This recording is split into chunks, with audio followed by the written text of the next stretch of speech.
Alright. No. Alright, so what I'm going to be doing is basically explaining what I'm doing with my installation of the trim.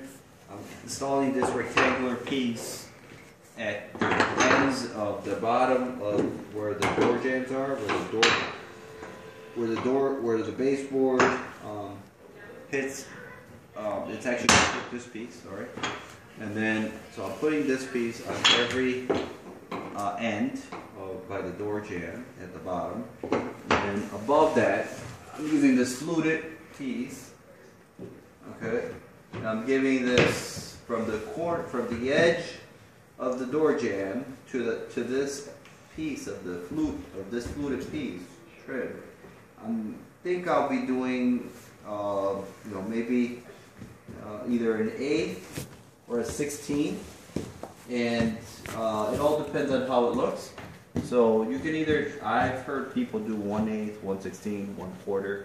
It all depends on how it works. In this case, if I give it an 1/8, it's going to be kind of too much it won't be centered with this. So I might give it a 16. At the top of that, okay, at the top of this, at the top corner, I'm going to have this piece.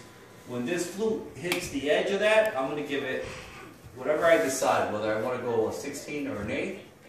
Whatever I decide, I'll probably go a 16th, I think. I'm going to give I'm going to give my flute, whatever measurement I get from the bottom to the edge, I'm going to give it an extra 1/16 or 1/8. And that's where I'm going to then butt this in the corner. And then around here, I'll give this the same amount of gap from the door jamb edge to the fluted piece. Now on the corners, I'm not doing any cuts, any 45-degree cuts. All I'm doing is using these two pieces, which you can get them at Home Depot or Menards, okay? And this one is for inside corner one, okay? Pretty easy. This one is for an outside corner one, and so basically that avoids you having to have bad cuts on the on the corners, or having to. So anyways, you're always gonna have to fill in with caulk. So once all these pieces are painted already, so I'm gonna have to come back with caulk just to fill them in. So this is basically these corner pieces. I bought them. I think they're pine or whatever.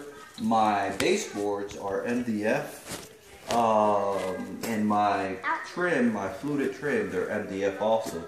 So I guess you could play around with the materials.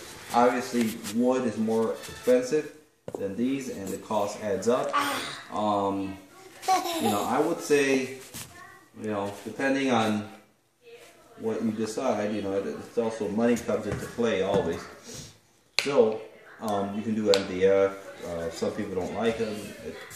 It all depends what you want to do. What I've done on the outside walls and the exterior walls of the house, I've added this extra, basically like to avoid humidity.